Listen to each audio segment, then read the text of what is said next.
अस्सलाम वालेकुम व्यूअर्स, मैं हूं समीना पाशा। उम्मीद है आप लोग खैरियत से होंगे। व्यूअर्स, कुछ तो इंटरेस्टिंग खबरें हैं और कुछ एनालिसिस भी है जो आपसे इस व्लॉग में मुझे शेयर करना है। आमतौर पर मेरी कोशिश होती है कि जो ये दिन के इस हिस्से का व्लॉग है इसमें ज़्यादातर खबरें शेयर कर दी जाएं और फिर रात वाले में ज़रा ज़्यादातर एनालिसिस होता है, लेकिन आज थोड़ा हम मिक्स एंड मैच करके चलेंगे। कुछ खबरें भी हैं और कुछ एनालिसिस भी है। कुछ अदालती कार्रवाइयों से जुड़ी खबरें हैं बड़ी अहम, वो आपके साथ शेयर करनी है। अडयाला जेल में क्यों नहीं जा रहे इमरान खान साहब और क्या वजह है कि नवाज शरीफ साहब की वापसी के हवाले से जो सरफराज भुट्टी साहब का स्टेटमेंट है वो क्यों उन्होंने वापस लिया है, या यूं कह लें कि उसकी वजाहत क्यों जारी की, एकदम पाँव में गिरे हुए क्यों महसूस हुए निगरान वजीर दाखिला। तो ये भी आपके साथ शेयर करेंगे आज के व्लॉग में और बताएंगे आपको सनम जावेद की रिहाई क्यों कर मुमकिन होगी, इस पर भी बात होगी। आप सबसे रिक्वेस्ट है कि अगर चैनल को अभी तक सब्सक्राइब नहीं किया तो सब्सक्राइब कर लें और वीडियो को लाइक और शेयर भी किया करें। अच्छा जी, सबसे पहले जरा आ जाते हैं कैदी नंबर 804 की खबरों के ऊपर, क्योंकि सबसे ज्यादा आपका इंटरेस्ट वैसे इसी पर ही होता है। सूरत हाल ये है कि जी कैदी नंबर 804 के हवाले से मैंने आपको अपने पिछले व्लॉग में बताया था कि एक फैसला उनके हक में आ गया है और ये दरख्वास्त उनके ही वकला की जानिब से दायर की गई थी कि उन्हें अडयाला जेल में मुंतकिल किया जाए। अटक जेल में वो बी क्लास की सहूलत मैसर नहीं है जो कि वो डिजर्व करते हैं, इसलिए उन्हें काफ़ी मुश्किल में रहना पड़ रहा है। तो जी उन्हें अडयाला जेल मुंतकिल किया जाए। ये दरख्वास्त तो 1 महीने से भी पहले दायर की गई थी, लेकिन मज़े की बात यह है कि 50 दिन गुजर गए और इस दरख्वास्त के ऊपर कोई फैसला नहीं हुआ था और इतने दिनों में इमरान खान साहब को मुस्तकिल उसी अटक जेल की काल कोठरी में ही रहना पड़ा कि जिसकी टीन की छत है जो टपकती है, जहाँ पर गद्दा उनका गीला हो जाता है और जहाँ पर उनको एक तंगो तारीख सी जगह पर रखा गया है। बहुत ही छोटा सा सेल है जिसमें बहुत ही कम उनके पास सहूलियात दस्तयाब हैं, लेकिन बहरहाल वो वहाँ पर 50 दिन से रह रहे थे। और उसके बाद अब कहीं जाके इस्लामाबाद हाई कोर्ट ने ये फैसला उनके हक में किया कि उनको अडयाला जेल मुंतकिल करने का ऑर्डर बाकायदा तहरीरी हुक्मनामा जारी कर दिया। लेकिन उससे पहले ही एक बड़ी इंटरेस्टिंग पेशरफ्त हुई कि जब साइफर केस की समाअत के सिलसिले में आज अटक जेल में पहुंचे हैं जज जुल्करनैन साहब, अबुल हसनात जुल्करनैन साहब, तो वहां पर उनके रूबरू इमरान खान साहब ने एक हैरान कुन बात कर दी। उन्होंने कहा कि जी बेशक फैसला तो मेरे हक में आ चुका है कि अडयाला जेल मुंतकिल कर दिया जाए, लेकिन उन्होंने कहा कि मैं अब यहाँ पर एडजस्ट हो चुका हूँ, अब मुझे यहाँ पे मुश्किल नहीं लगता रहना और मैं यहाँ पे बिल्कुल खुश और मुतमईन हूँ। तो मुझे अब अडयाला जेल नहीं जाना, मैं यहाँ पे बिल्कुल सेट हो गया हूँ, एडजस्ट हो गया हूँ। तो अब मैं अपने वकला से कहूँगा कि दरख्वास्त भी वापस ले लें, आई एम क्वाइट फाइन है। तो इमरान खान साहब का ये जो एक स्टेटमेंट सामने आया ये बड़ा ही इंटरेस्टिंग भी है और अगेन ये उन तमाम लोगों के लिए बड़ा हैरान कुन भी है जो बार बार उनकी पर्सनैलिटी को लेकर मिसकैलकुलेशंस का शिकार हो रहे हैं और इस बात को अंडरस्टैंड नहीं कर पा रहे। जो एक छोटा सा उनके बारे में एक कोई भी उनका जो करीबी दोस्त है जिसने उनके साथ वक्त गुजारा है, वो उनके बारे में छोटा सा एक जुमला कहता है कि ये बंदा प्रेशर में ज्यादा अच्छा खेलता है, आप इसको आसाब की जंग में शिकस्त नहीं दे सकते।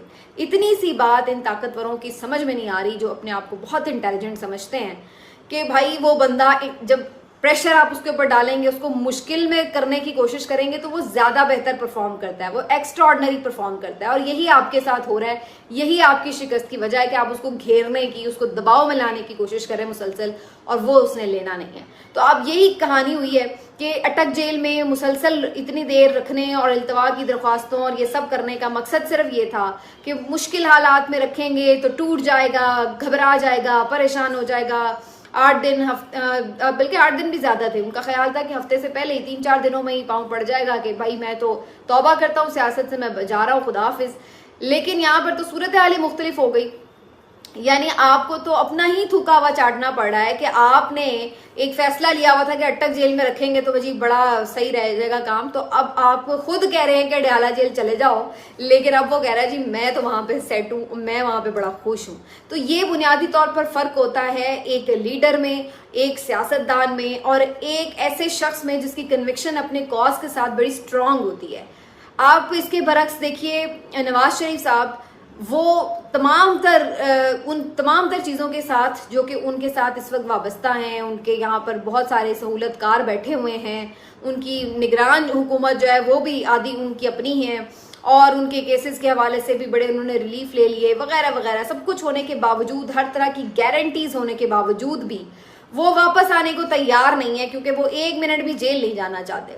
और दूसरी तरफ वो ये बंदा है कि जिसको मालूम है और सबको मालूम है कि बिल्कुल ही बोगस केसेस में और बहुत ही इंसाफ के गैर मयारी तरीकों के साथ उनको जेल में डाला गया है, और इसके बावजूद भी वो शख्स हंसी खुशी जेल में गुजार रहा है। अब ये वाकई मतलब सर पकड़ने वाली बात है। मेरे ख्याल से जो उनके मुखालिफिन है वो ज़रूर अपना सर दीवार में टकरा रहे होंगे कि अब हम करें तो क्या करें। यानी एक बंदा अगर जेल में भी हंसी खुशी जिंदा रह रहा है और वहां पे वो कहे लगा रहा है, उदास नहीं हो रहा, तो फिर आप उसको कैसे हराएंगे? अब उसका करना क्या है? अब ये बात जो है ना वो इनकी समझ से बाहर हुई पड़ी है कि अब क्या करें, व्हाट नेक्स्ट। तो उन्होंने कर दिया इनको बिल्कुल ऑप्शन लेस किस्म की सिचुएशन में। और अब अडयाला जेल वो मुंतकिल होते हैं या नहीं, अब मुझे लग रहा है कि चूंकि वो अटक जेल में खुश हैं तो अब उन्हें ज़बरदस्ती अडयाला जेल में मुंतकिल कर दिया जाएगा, क्योंकि उन्हें खुश तो या आसूदा तो रहने नहीं देना।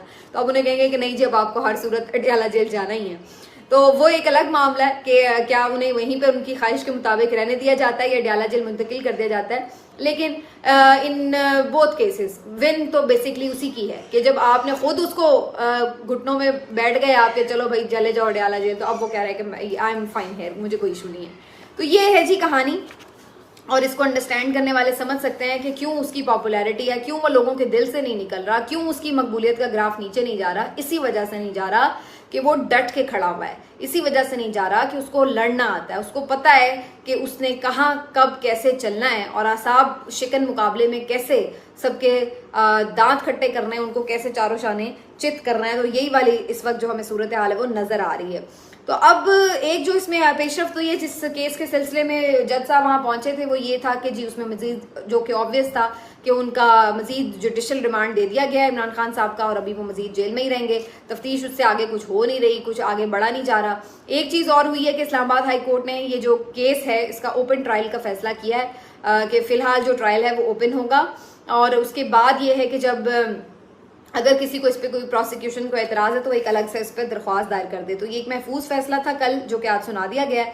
तो ये कुछ फैसले इमरान खान साहब के हक में तो ज़रूर आए हैं, लेकिन उनको इससे कोई ख़ास ज़्यादा फ़र्क नहीं पड़ा, क्योंकि अब वो अपने मस्त मलंग आदमी अपनी मौज में खुश है, जहाँ पे वो है जिन हालात में वो कहता है मैं फ़ाइन।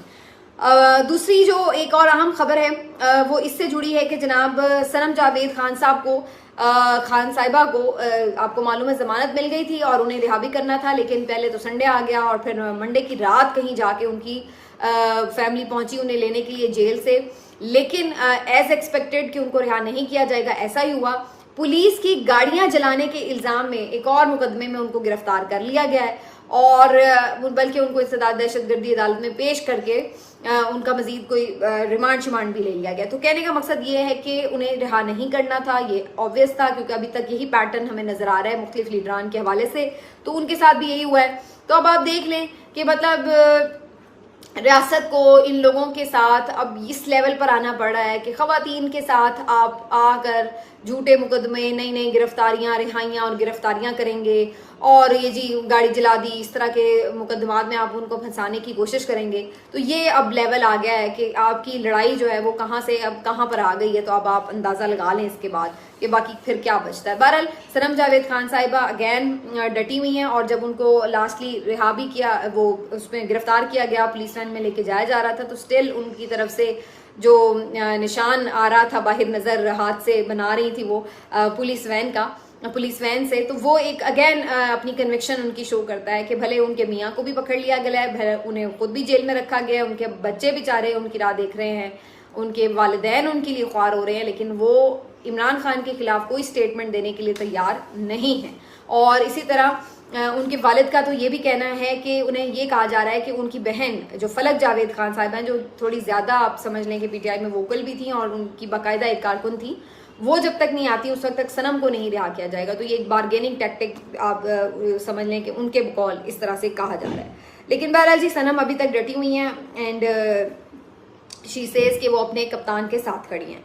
और अब मैं आपको ज़रा बता दूं कि सरफराज बुगटी साहब का जो एक स्टेटमेंट आया है वो क्या कहानी है और उससे क्या पता चल रहा है। सरफराज बुगटी साहब जो कि निगरान वज़ीर दाखिला हैं, उन्होंने महर बुखारी साहिबा के प्रोग्राम में एक सवाल के जवाब में जब उनसे ये पूछा गया कि नवाज शरीफ साहब अगर वापस आते हैं तो उनके साथ क्या मामला होगा, क्या उन्हें गिरफ्तार किया जाएगा या फिर उन्हें खुली इजाजत होगी कि वो जल्द से जुलूस करते फिरें। तो सरफराज बुगटी साहब ने इस पर ये बयान दिया कि अगर वो हिफाजती जमानत लेकर नहीं आएंगे तो फिर तो जो कानून के मुताबिक बनता है वो यही है कि उन्हें गिरफ्तार कर लिया जाएगा एयरपोर्ट से ही, और उसके लिए हमें कोई ज्यादा फोर्स की भी जरूरत नहीं है। जैसे ही वो जहाज से बाहर निकलेंगे तो कितने लोग चाहिए होंगे हमें उन्हें गिरफ्तार करने के लिए, तो फिर हमें उन्हें गिरफ्तार करना होगा। ये बात उन्होंने की सरफराज बुगटी साहब ने। अच्छा, अब ये बात बिल्कुल आइन और कानून के मुताबिक सही बात है, मतलब इसमें कोई ऐसी बात नहीं है कि उन्होंने कोई तजावुज किया है या कोई बायसनेस का मुजाहरा किया है। कानून यही कहता है कि अगर उनके पास हिफाजती जमानत नहीं है तो चूंकि वो एक कन्विक्टेड मुजरिम थे और 4 हफ्ते की बेल के ऊपर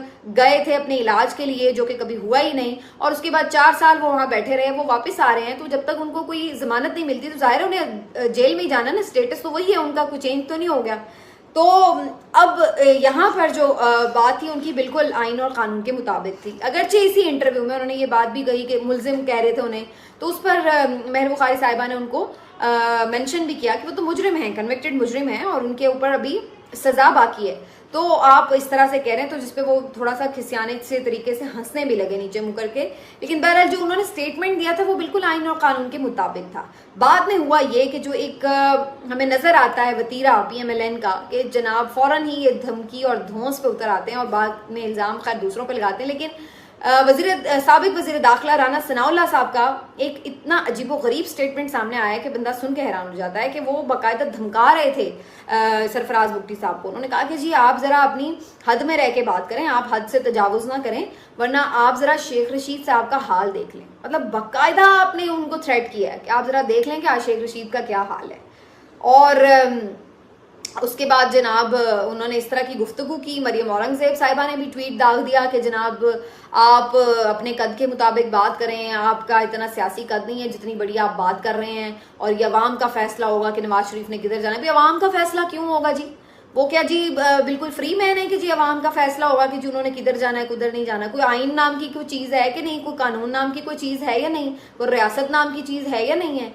मतलब आपके अब्बा जान का मुल्क है कि जब आपका दिल करेगा मुंह उठा के चले जाएंगे, और जब आपकी मूड में तब्दीली आएगी तो आप वापस भी तशरीफ ले आएंगे और अवाम आएंगे और आपको हार पहनाने शुरू कर देंगे। भाई क्यों भाई? आप यहाँ से मुजरिम गए थे तो आप मुजरिम ही वापस आ रहे हैं। आप आए, आके अपने आप को क्लियर करें और उसके बाद जितने मर्जी जल्द से जुलूस करें। लेकिन उनके आप जरा तनतने देखें, मैं तो हैरान हो रही हूँ कि जब इन लोगों को गारंटीज मिली होती हैं तो इनके आप लबो लहजे चेक किया करें। तो ये मोहतरमा ने इस तरह का ट्वीट किया और उसके बाद फिर वही इसका असर भी आप देखिए कि वो धमकी में भी आए और इस डांट डपट में भी आ गए फौरन। और जनाब उनका अगले ही दिन एक स्टेटमेंट जारी होता है कि जी ये जो मेरा स्टेटमेंट था इसको सियाको सबाक से हटकर पेश किया जा रहा है, मैंने तो इस तरह की कोई बात नहीं की और मेरा ये मतलब नहीं था, मेरा वो मतलब नहीं था। अब पहले तो मुझे इस बात पे एतराज है कि कोई पहले ज़माने में होता था कि अखबार में कोई स्टेटमेंट हुआ करता था तो लोग कहते थे कि पता नहीं उसने कहा क्या होगा, लिखने वाले ने लिख क्या दिया, तो जानबूझ के कोई तोड़ मड़ोड़ के पेश किया गया। अब ये वीडियो का ज़माना है भाई, आप कौन सी सदी में रहते हैं? जो आप कहते हैं, जिस लहजे में कहते हैं, जिन अल्फाज में कहते हैं, वो एज इट इज़ रिकॉर्ड होता है। तो आप ये एक जो नई निकल आई है ना आजकल की इस तरह के भाई हाँ जी तोड़ मरोड़ के कैसे पेश किया जा सकता है? या तो ये होना कि किसी ने उसका एक हिस्सा एक जगह से उठाया, फिर कोई दूसरे हिस्से से दूसरा हिस्सा उठाया, फिर दोनों को जोड़ा, तो फिर समझ में आती है कि जी कोई वीडियो बयान में भी आपने कोई गड़बड़ कर सकते हैं, आप अपनी मर्जी से उसका कोई मतलब बना सकते हैं। लेकिन अगर एक स्टेटमेंट है जो आपका एज इट इज़ है और एज इट इज़ ही सुनाया जा रहा है, तो फिर उसके ऊपर आप क्या इधर उधर भागेंगे अब कि जनाब हमने ये नहीं कहा था या हमने वो नहीं कहा था? तो पहली बात तो इस पे ही है। और दूसरी बात ये कि आपको भागने की जरूरत क्या है भाई? आपने आइन और कानून के मुताबिक एक सही पोजीशन लिया, आप उसके ऊपर स्टैंड करें कि भाई मेरा स्टेटमेंट किसी के खिलाफ नहीं है। नवाज शरीफ हो या कोई भी, अगर वो एक कन्विक्टेड मुजरिम है और वो बेल लेके नहीं वापस आ रहा तो हमें गिरफ्तार करना पड़ेगा, सिंपल सी बात है। अब इसमें आप क्यों इतने माजरत ख्वाहाना रवैया अपना रहे हैं? क्यों जाके उनके पाँव में बैठ रहे हैं भाई? क्या आपको मसला हो गया? 2 आपको धमकियां नहीं उन्होंने दी और आपका ये हाल हो गया। तो ये हाल है जी हमारे निगरान वजीर दाखिला साहब का, और ये हाल है PMLN की धौंस और धमकियों का कि आपको वो एक कानूनी बात कर रहे हैं और आप आगे से उनको धमकियां देते फिर रहे हैं, किस हैसियत में? और फिर इनके आप देख लें नाज नखरे जिस तरह से उठाए जाते हैं, और जो अदालतें भी उठाती हैं तो वो भी फिर देख लें कि कभी ये जजों पे हमलावर हो जाते हैं, सुप्रीम कोर्ट के जजों पे, कभी ये सुप्रीम कोर्ट पे बाकायदा हमलावर हो जाते हैं, और कभी अब आप ये अंदाज़ा लगा लें कि जो निगरान सेटअप है, सियासी मुखालिफिन है, उनको तो चलो हमेशा ही ये करते थे, निगरान सेटअप के ऊपर भी आप चढ़ दौड़ें कि जी आप क्यों करें। हालांकि इसी निगरान सेटअप के निगरान वजीर आजम वहाँ जाके इनके दरबार पर हाजिरियां देते फिर रहे हैं, लंदन में इनके साथ मुलाकातें करते फिर रहे हैं, न जाने कौन सी वो भी इनको गारंटियां दे रहे हैं और इनसे हिदायत ले रहे हैं। तो ये वाली स्टेट ऑफ अफेयर्स हैं जी इस वक्त, और ये है हमारे निगरान सेटअप का हाल अहवाल। और इसके ऊपर जो है सब खुशी मनाएं कि जनाब ये लोग करवाने जा रहे हैं एक साफ और शफाफ इंतखाब। तो सरफराज भुट्टी साहब तो पीछे हट गए हैं, लेकिन अभी फिर भी क्या नवाज शरीफ साहब वापस आएंगे? और नवाज शरीफ साहब का ये जो बयानिया है एहतसाब वाला, और जावेद लतीफ़ साहब ने जो इस पर प्रेस कॉन्फ्रेंस करके आज मजीद एक फुलझड़ियाँ छोड़ी हैं, ये भी बड़ा इंटरेस्टिंग है। द न्यूज़ में भी एक बड़ी इंटरेस्टिंग आर्टिकल छपा है, उसके ऊपर भी मुझे आपको बताना है, लेकिन हम ये सब बताएंगे आपको अगले वीडियो में। अपना ख्याल रखिए, अल्लाह हाफिज़।